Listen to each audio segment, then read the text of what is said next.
8:37. Así es, y ya estamos aquí para recibir la agenda económica de Sebastián Aguirre. ¿Cómo está, Fernando? ¿Qué tal? Buenos Hola, días, Carola. Seba, ¿qué tal? Buenos días. Oye, el dólar ayer tuvo una caída bien fuerte y vamos a comenzar con esa actualización del dato económico de la mañana. 922 pesos es el precio del dólar a esta hora, está cayendo. ¿Cuánto? 922. 9.22. Sí, ayer había caído 15 pesos ya. Y hoy día entonces abre la sesión con otra tendencia más a la baja. El precio del cobre está subiendo y eso ha impulsado la caída del tipo de cambio acá en nuestro país. Un datito entonces para comenzar esta edición de Agenda Económica de día martes 20 de agosto. Y vamos a partir con datos económicos, precisamente macroeconómicos, que entregó ayer el Banco Central, que son súper interesantes porque nos muestran cuál es la marcha de la economía nacional durante este año 2024. En las cuentas nacionales es el documento trimestral que entrega el Banco Central, donde se hace un análisis de cómo va el crecimiento económico, cómo va la inversión, el consumo interno, las exportaciones, entre otras cosas. Y vamos a poner el acento principalmente en dos temas: en el crecimiento económico y las expectativas que hay en el mercado sobre lo que puede ocurrir este año, y también en la inversión, que es al final el combustible para la marcha del motor de la economía. Vamos por parte. Respecto al crecimiento económico, ayer el Banco Central informó que en el segundo trimestre del año el crecimiento fue de un 1,6%. ¿Se acuerdan que lo alcanzamos a comentar aquí en Agenda Económica? Sí. En el análisis, ya viendo más el detalle, hay varios conceptos que se empiezan a repetir en lo que está viendo el mercado respecto a esto. Fundamentalmente que acá hay un enfriamiento, una desaceleración. Algunos son más duros y dicen que hay cifras que son derechamente mediocres para la economía nacional en el segundo trimestre. No fue ninguna gran sorpresa el dato. Entonces, ¿por dónde viene el análisis? Bueno, fundamentalmente en que acá en el primer trimestre la economía chilena había crecido un 2,5% y en el segundo trimestre baja a un 1,6%, lo que da cuenta de este auto que, si bien va tomando vuelo, ahora pierde un poquitito de fuerza, digamos. Y eso amenaza con la posibilidad de que a fin de año estemos más lejos de la expectativa de crecimiento que tenía no solo el gobierno, sino el mercado. El Ejecutivo plantea que para el total de 2024 la economía chilena debería crecer un 2,6%. Pero después de los datos de ayer, el mercado va por otro lado. Por ejemplo, BTG Pactual apunta a un crecimiento de 2,3%, Euroamérica y Géminis a un 2,2%. Hay un par de actores como Copeuch que plantean una línea similar a la del Ejecutivo, pero en la práctica se corrige un poquitito a la baja cuánto podremos crecer durante este año. El ministro Marcel, de todas maneras, se mostraba todavía optimista. Escuchemos qué fue lo que dijo tras el dato conocido ayer. Lo que necesitamos en el segundo semestre es crecer del orden del 3% para que estemos en el 2,6% que ha proyectado el gobierno. Pero por supuesto tenemos que preocuparnos de que en el segundo semestre del año algunas de las variables que están rezagadas se vayan ganando en dinamismo. El ministro Marcel da un mensaje político también ayer, decían, un llamado al Congreso, que era necesario avanzar en la agenda económica que están desarrollando ahí en la agenda legislativa, más bien, que están desarrollando en el Congreso para poder impulsar la inversión y con eso reactivar ciertos proyectos. Pero crecer a un 3% en el segundo semestre no se ve nada fácil, ¿eh? No es tan sencillo. Sobre todo cuando uno ve otro antecedente que entregó ayer el Banco Central y que tiene que ver con la inversión acá en Chile. Es bien fácil la ecuación en la medida en que hay inversión y que hay más gasto en equipamiento, en construcción, en infraestructura, mano de obra, etcétera. Ahí se genera la actividad económica y después de la actividad económica viene la generación de empleos. Ese es el camino. Sin inversión difícilmente se va a alcanzar ese 3%, y el dato de ayer muestra que la formación bruta de capital, un concepto bien técnico pero que resume y condensa cómo va la inversión, cayó un 8,7%. Si uno mira más en específico la inversión que está orientada a aumentar capacidad de producción, pensemos en una panadería, por ejemplo, que compra una máquina nueva que hace más pan, o una pyme que compra 2 furgones para repartir más rápido su mercadería. A eso estamos hablando cuando hablamos de inversión, no necesariamente o solamente de la inversión más grande que puede tener, claro, una construcción o una minera. Estamos hablando de cosas bien domésticas para una pyme cualquiera. Bueno, esa se contrajo un 4,1% en el segundo trimestre y eso muestra con luces bien claras que si no hay un efecto de mayor gasto de las empresas, si no hay mayor inversión, difícilmente vamos a recuperar un tranco mayor de actividad económica. No es inversión suficiente, dicen los analistas, para alcanzar un crecimiento más robusto, sobre todo en los próximos semestres. Entonces, bueno, uno se pregunta por dónde viene la llave, cuál es la apuesta que está viendo el mercado ahora de cómo poder abrir esta llave de inversión y generar más crecimiento económico. Fundamentalmente va por el lado de lo que puede hacer el Banco Central a partir de ahora con su reunión de política monetaria. Conversamos con el economista jefe de Banco BCI, Sergio Lehmann, y luego escucharemos también al economista jefe de Visa Inversiones, Marco Correa. Los dos nos dan una mirada bien parecida respecto a lo que podría venir en los recortes de tasa del Banco Central.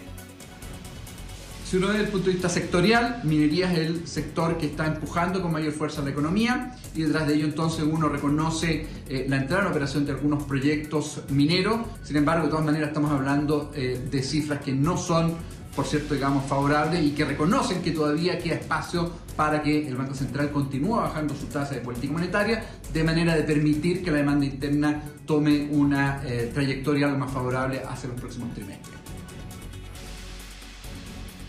Por el lado del PIB, ya habíamos estado corrigiendo a la baja nuestras proyecciones de crecimiento. Con esto, más que nada, las confirmamos, que es un crecimiento de 2,3%. Es importante lo que puede hacer, por ejemplo, el Banco Central, de retomar, por ejemplo, el ciclo de recorte de tasas que pausó, digamos, en su última reunión. Debería haber un recorte al menos de 25 puntos base en las 3 siguientes reuniones, o sea, llegar la tasa que ahora está en 5,75, llevarla a 5.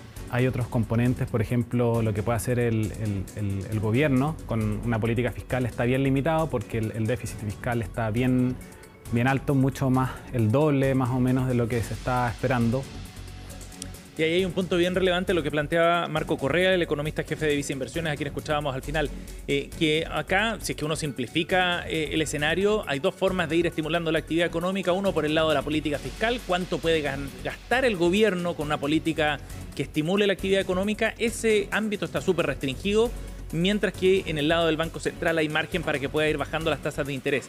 Si hay una baja de la tasa de interés, en la práctica el costo del crédito es más bajo, y por lo mismo entonces uno podría pensar que hay mayores facilidades para que las empresas contraigan crédito y de esa manera puedan aumentar su inversión, o bien para que las personas también aumenten el gasto, porque si bien en el segundo trimestre creció, lo hizo muy poquito, 0,5%, por lo tanto hay margen, hay espacio en lo que ven los economistas para que el Banco Central pueda dar señales bien claras en las próximas reuniones de política monetaria. 8:45, vamos a ir a otro tema. A ver. Un ranking bien interesante se va a dar a conocer hoy, pero el Mercurio publica un adelanto respecto a dónde están mirando los trabajadores chilenos como las empresas más interesantes para poder ir a trabajar, más atractivas. ¿Se hacen alguna idea? Quizás tienen alguna intuición. ¿Qué sectores, por ejemplo? El mundo de la tecnología, de la fintech. Por ahí va, exactamente. Las tecnologías y la empresa minera son los sectores que concentran mayor atención de acuerdo a este estudio, el ranking Merco de talento, que se hace sobre la base de una encuesta a nivel nacional. Más de 47.000 encuestados, dice Merco, entre trabajadores, estudiantes, egresados de escuelas de negocio, headhunters también, que tienen otra mirada del mundo laboral, sindicatos y público general. Así, con esas encuestas se mide cuál es el prestigio de una marca, cuál es la calidad laboral que tienen esas empresas, cuál es la reputación en definitiva, y cómo eso genera atracción para el nuevo talento. Y el ranking lo encabeza una empresa minera. Codelco está en el número 1 de este listado y mantiene el mismo puesto respecto al ranking del año anterior. En el segundo lugar aparece LATAM, y es bien interesante el caso de esta aerolínea, que tuvo momentos súper difíciles en medio de la pandemia, se tuvo que someter al proceso de quiebra en Estados Unidos, pero ha salido a flote y ha logrado despegar nuevamente la empresa con resultados muy buenos en este primer semestre del año, resultados desde el punto de vista operativo, que le permiten entonces subir al segundo puesto en este ranking. Y en tercer lugar aparece Banco de Chile para completar el podio de estas empresas. Bien interesante pensando en la dinámica del mercado laboral, sobre todo en las dificultades que están teniendo muchas empresas también para poder retener al talento joven, sobre todo. Hoy día los más jóvenes son más propensos a cambiar de empleo más rápido, buscan otro tipo de atractivos, ya no les importa solamente el sueldo, dicen distintos estudios, sino que también buscan otros temas que tienen que ver con la responsabilidad corporativa, con la dinámica interna, con aspectos culturales de la cultura organizacional más bien, y esos temas empiezan a tomar otro punto mucho más relevante de acuerdo a este listado. Completemos el top 10. BCI aparece en cuarto lugar, le sigue Banco Santander, Mercado Libre se pega aquí un salto gigante también, hablamos de esta empresa la semana pasada, que es la empresa latinoamericana de mayor valor a nivel global. Luego viene Nestlé en el en el séptimo. CCU, Entel y Copec completan este ranking más bien del top 10. De acuerdo a los autores, el estudio va considerando factores como desarrollo profesional, promoción interna, qué importante este tema, la conciliación de la vida laboral como un asunto muy importante, que sea un sector atractivo para trabajar y la igualdad de oportunidades aparecen como aquellos factores entonces más relevantes y que le dan fortaleza también a estas compañías. Una conciliación entre la vida laboral y personal aparece como un factor cada vez más reiterado dentro de los asuntos que son relevantes para quienes postulan a estos cargos, claro, fundamentalmente en las generaciones más jóvenes. Interesante dato, el ranking completo lo tendremos hoy día, que se publicará, será público ya por parte de Merco, la empresa que ha organizado este listado. 8:48. En otro tema, hablemos también de la crisis a propósito de los cortes de luz de la semana pasada y los pasos que están dando algunas empresas para acercarse a sus clientes.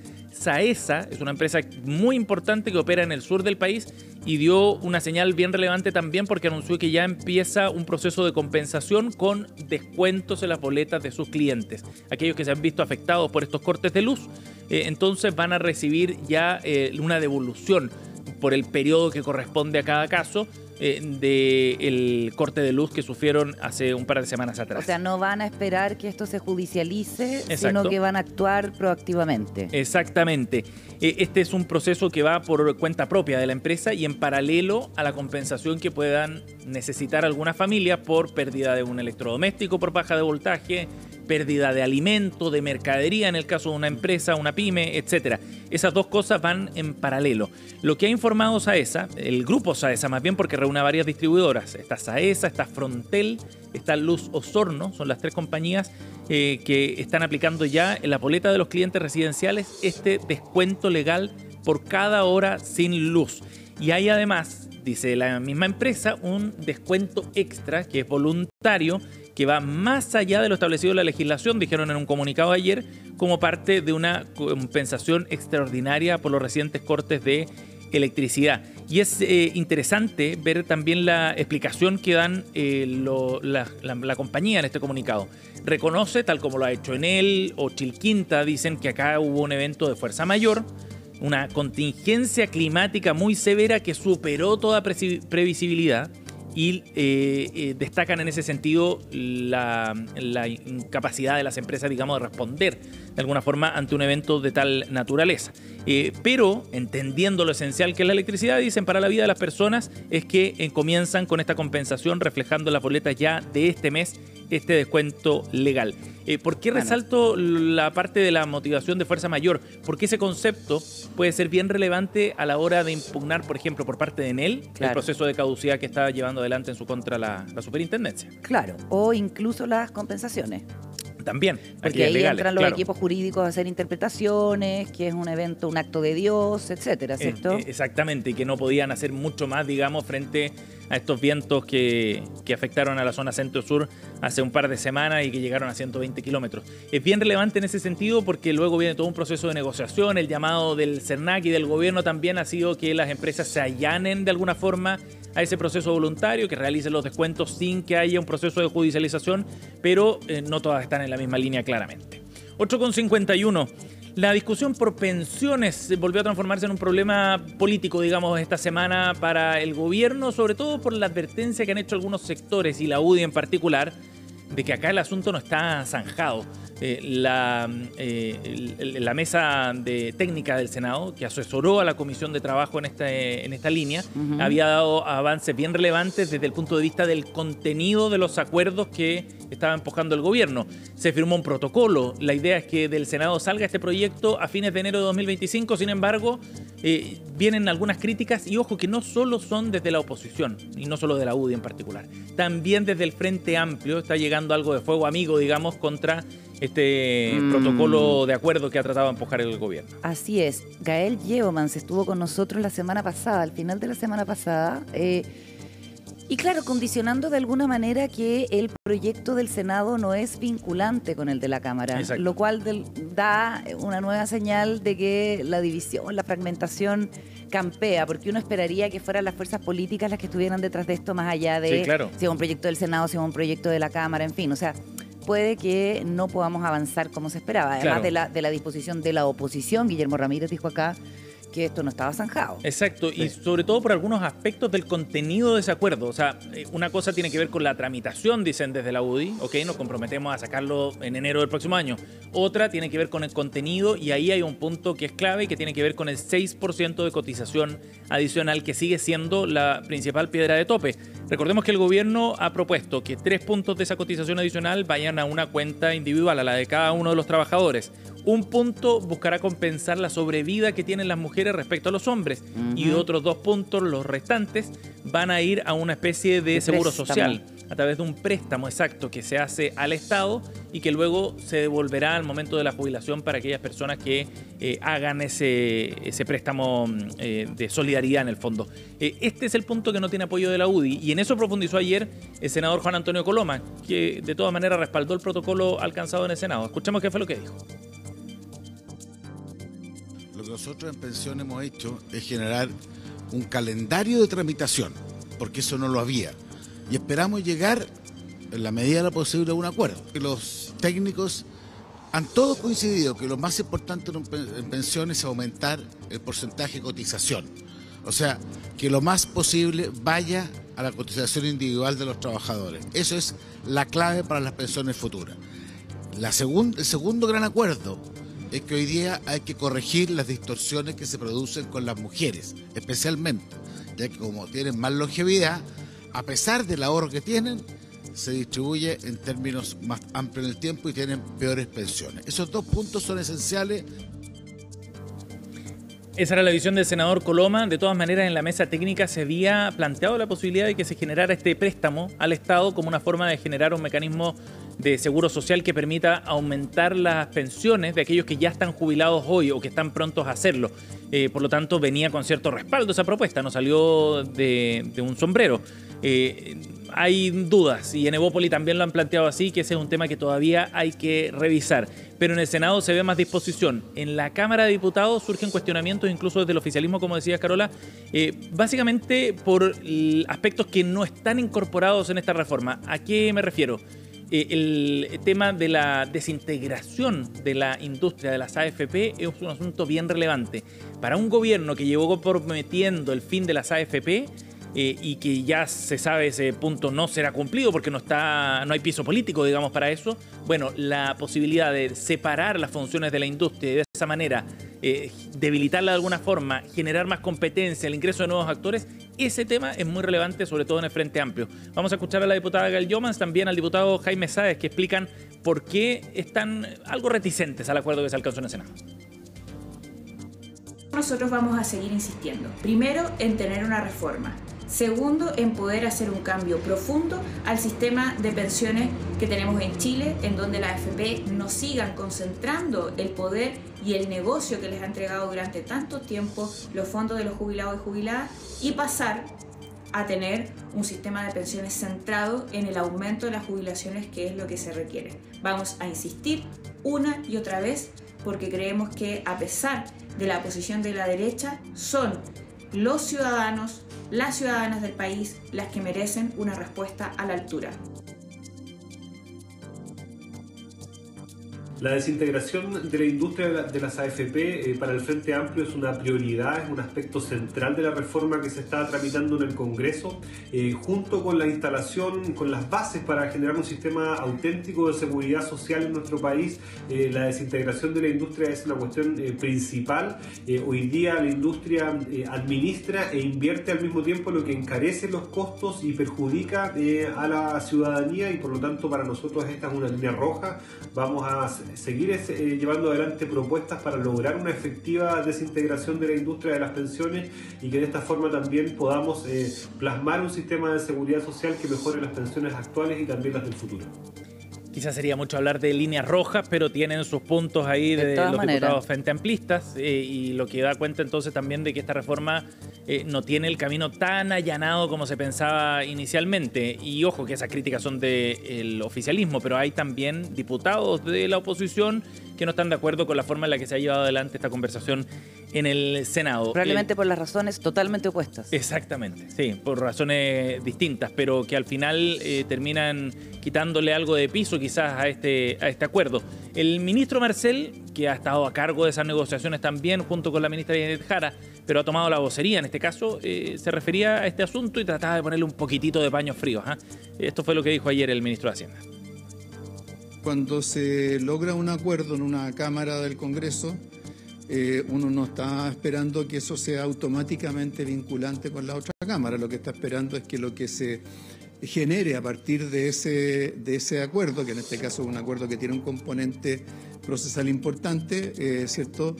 Sea positivo en términos de los objetivos que todos hemos buscado, incluyendo, ¿cierto?, los parlamentarios de los distintos sectores. Yo diría, dediquémonos a trabajar en darle contenido y darle musculatura a este acuerdo, y cuando eso haya ocurrido no me cabe duda de que todos los sectores se van a sentir adecuadamente representados.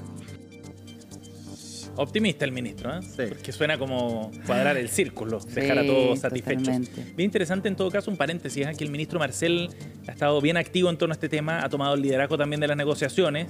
La ministra Janet Jara, que había empujado el carro, como que quedó un poquitito en segundo plano en las negociaciones en el Senado para tratar de alcanzar este acuerdo.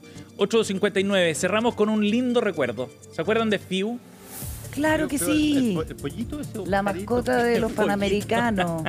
El pájaro de 7 colores. El pájaro de 7 colores, exacto. La mascota de los Juegos Panamericanos que se hicieron en Chile el año pasado y que dio la vuelta al mundo literalmente, porque ayer se dieron a conocer datos de un estudio que refleja la visibilidad que le dio a Chile estos Juegos Panamericanos, el desarrollo de los Juegos Panamericanos y Parapanamericanos.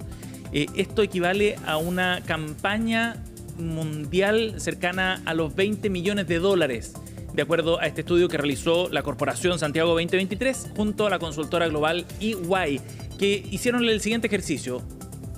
¿Cuántas veces se habló de Chile en el exterior producto de los Juegos Panamericanos? ¿Cuántas veces se visibilizó a nuestro país? ¿En qué contexto se generaron interacciones también con la marca Chile, digamos, y con lo que significaban estos Juegos Panamericanos? Hicieron un profundo análisis, cuantificaron cada una de esas visibilizaciones de la marca Chile afuera y arrojaron un resultado que da números bien alentadores, porque nuestro país logra posicionarse por la vía del deporte de un evento tan importante como este a nivel global, con una campaña publicitaria que equivaldría a un costo cercano a los $20.000 millones, algo así como un poco más, $21 millones. Que es plata bien invertida por el retorno que tiene, ¿o no? Básicamente, porque, por ejemplo, en plataformas de noticias, foros, sobre todo en redes sociales, el evento deportivo realizado en el país obtuvo más de 2.600 millones de visualizaciones en el extranjero. Wow. Y más de 1.200 millones de visitas en Chile. Esto considera las publicaciones que se hicieron durante los Juegos y también en los meses antes y después del evento. Y ese es un dato bien interesante para pensar también en estos Juegos, como dijo Harold Mike Nichols, no como un gasto, sino más bien como una inversión también. Totalmente. ¿No? Imagínate si hiciéramos los Juegos Olímpicos del 2036, que es la intención del gobierno. Hay que meter estos aspectos en la ecuación. No quiere decir que con esto se compense todos los gastos en infraestructura, pero vaya que importa también posicionar a Chile desde otro punto de vista. Sería interesante saber al final del día, claro, si el saldo es... Bueno, porque obviamente te queda infraestructura en los países, cultura, claro, cuestiones que no tienen mucha cuantificación. Pero yo tengo la impresión de que los países apuestan por esto, construyen, se endeudan, en fin, porque hay un rédito económico evidente. Claro. Porque al final todo lo que es imagen país, cultura, etcétera, puede que no sea plata chin, pero es económicamente un activo. Claro, y hay también otros aspectos importantes de poder blando, digamos, que se influyen y que entran en la ecuación también cuando Chile se posiciona como un actor, qué sé yo, que está empujando el deporte en la región, por ejemplo. Y hay que siempre, cuando se habla de deporte y de deporte de excelencia y deporte con triunfo, hay que pensar en ese muchacho o muchachita que está mirando y que dice, oye, este gallo que le está yendo tan bien, Marcelo Ríos, que le está yendo bien el tenis, ahí yo quiero practicar tenis también. Claro. Y se llena, ¡buah! En un momento dado y tú generas nuevas... Como pasó con Tomás González y la gimnasia. Con Tomás González y la gimnasia, exacto. Tú generas una suerte de impulso de entrar a competencia porque ves que se puede. Claro, sí. Ves que se puede ganar y ves que no eres alguien el típico país, weón, que pudo ganar, pero siempre queda segundo. Que pegó en el palo. Puedes hacerlo. Oye, encontré el dato que cuantificaba el efecto económico de los Juegos Panamericanos. Lo hizo Deloitte, otra consultora global. ¿Ya? $651 millones se estimaba que podía aportar al PIB el desarrollo de los Juegos Panamericanos, por todo lo que significa la construcción de la infraestructura, pero también los servicios, hotelería, aeropuertos, transporte, etcétera, etcétera, etcétera. Genial. Bueno. Oye, solo un dato al margen. Muchos de los gimnastas que participaron en los Juegos Olímpicos y también en los Panamericanos, los gimnastas hombres, se inspiraron en el personaje de Lazy Town, esa serie que veían cuando eran chiquititos seguramente, ¿Sí? Sportacus. ¿Se acuerdan de Lazy Town? No te tocó, tus hijos no eran chicos. No. Pero es una serie donde había un tipo muy gimnástico. Y eso, uno de bigote. Sí, Ya. vestido de Sí, azul sí me con un acuerdo. gorrito. Sportacus. Qué impresionante perfecto. cómo los símbolos de la cultura popular pueden tener efectos También. súper positivos. Que bueno, ahí... Y a la inversa también. Amañaron el concepto sport en inglés, que es deporte, con Espartaco. Claro, Ya. Sportacus. Sport. Harto heredero de Es Sportacus. el gladiador que desafía al Imperio Romano completo. Claro. ¿Cachai? Sí. Tenemos algo. Hoy son las 9:04, estamos pasadísimos. Sí, pasadísimo ya, vámonos. Si quieren me quedo conversando. Nosotros Yo te empezamos a encantado. hablar de Sportacus. Sí, digamos. yo feliz de la vida. Hagamos una pequeña pausa. Bueno. Nos encanta que estés aquí. Pausa y ya seguimos con más. Chao, Carola. Chao, Fernando. Chao.